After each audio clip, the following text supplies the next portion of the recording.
Milan is an absolute behemoth of a city and has the most populated metropolitan area in Italy with 1.3 million people and 3.2 million in the wider area surrounding central Milan. Some form of human settlement has been present in the region of Milan for thousands of years, and archaeological findings date back as far as 222 BC. Indeed, at one point, Milan served as the capital of the Western Roman Empire. Throughout antiquity, the Middle Ages, and later, Milan prospered greatly due to its commanding location in mainland Italy. Although the city was damaged during WW2, it has recovered and saw a huge economic boom that accounts for its large growth and expansion. Today, Milan offers a sublime mix of historical architecture, modern high-rise skyscrapers, all mingled together with a dash of Italian life. The city is particularly known for its abundance of high-end fashion retailers and the beautiful Duomo Cathedral. Let's explore the best things to do in Milan.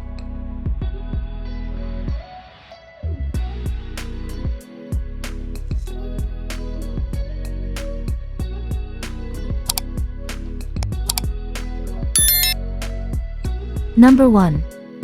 Milan Cathedral. Milan Cathedral is a truly monumental building and is famed for its sublime architecture and took over 600 years to complete. Located in the center of Milan in the self-named Piazza del Duomo, the cathedral was constructed in 1386, but not officially completed until 1965. With an Italian Gothic style, the front facade of the cathedral is truly magnificent and is crowned with countless towers, statues, and decoration. The interior is just as decorative and features some beautiful stained glass windows bursting with color.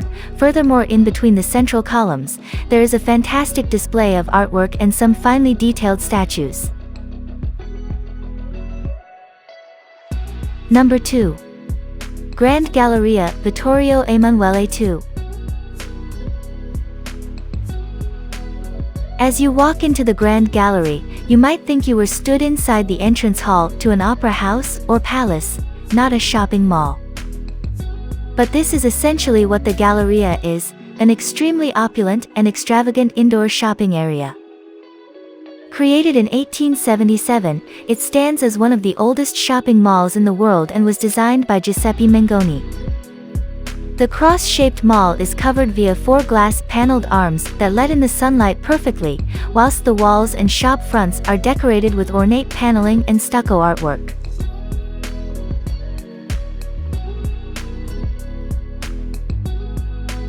Number 3. Castello Sforzesco. This 15th century castle has a central location in Milan and is set in extensive grounds and gardens. Created in 1370, the original design has been modified and added to greatly, but still retains its elegance and status of power. At the front of the castle stands an immense brick wall lined with battlements and framed by a central guard tower. As you walk through into the central courtyard, you will notice the large guard towers, and the sheer size of the castle will amaze you.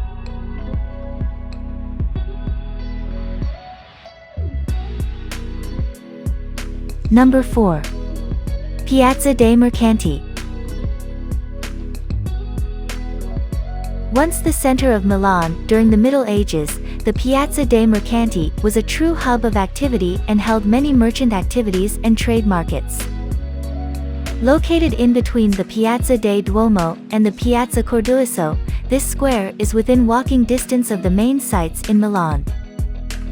Several important buildings stand in the square, including the Palazzo della Ragione, the Palazzo del Sciole Palatine, and the Loggia degli Oggii.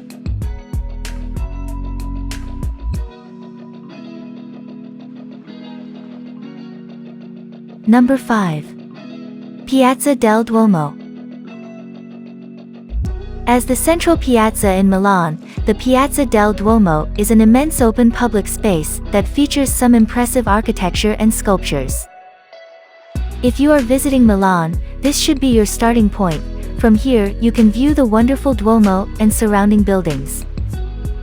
In the center of the square stands a glorious statue of the first king of United Italy, Vittorio Emanuele, whilst on one side sits the impressive royal palace.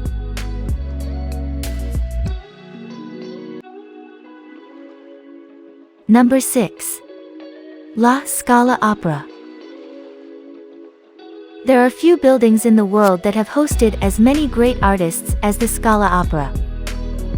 Located to the north of the Duomo and the east of Castello Sforzesco, this opera house is one of the finest in the world and is renowned for its acoustic qualities and opulence. Inside the main auditorium, the decoration and grandeur of the seating and stage is fantastic.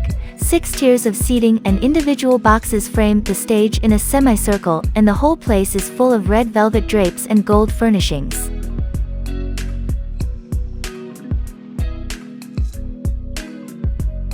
Number 7. AC Milan, San Siro Stadium. Possibly one of the most renowned and well-known stadiums in the world, the San Siro has stood since 1926 as one of the premier sporting venues in Italy. With a capacity of just over 80,000, it is one of the largest stadiums in Europe and was one of the key stadiums during World Cup 34 and World Cup 90. When visiting the stadium, you will see the iconic circular towers that hold up the colossal tiers, and the huge roof that partially covers the ground. Both AC Milan and Inter Milan play at this impressive ground, and the atmosphere at their home games is simply unbelievable.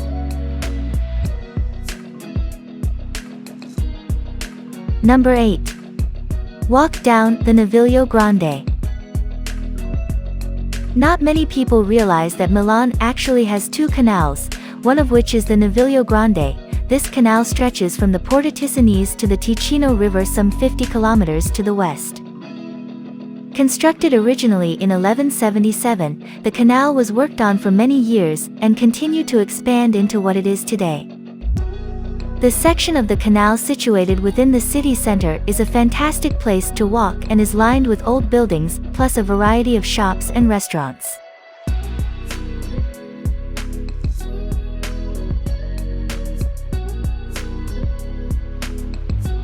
Number 9. Church of Santa Maria delle Grazie.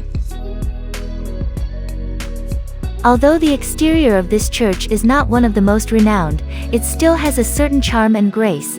Created in 1497, the church features a Gothic style using red bricks and a large rear basilica. This church can be found on the Corso Magenta and sits at the opposite side of Milan to the Duomo.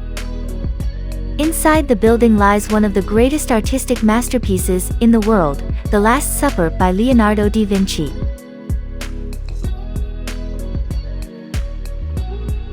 Number 10. Pinacoteca di Brera. Located in the Palazzo Brera, the Pinacoteca is a fine art gallery that contains a large collection of Italian art. In earlier years, the palace served as a convent and as a national library, and was not converted into a museum until the 19th century. Inside the gallery, you can find such works as The Marriage of the Virgin by Raphael, Pietà by Bellini, The Last Supper by Rubens, and The Adoration of the Magi by Correggio.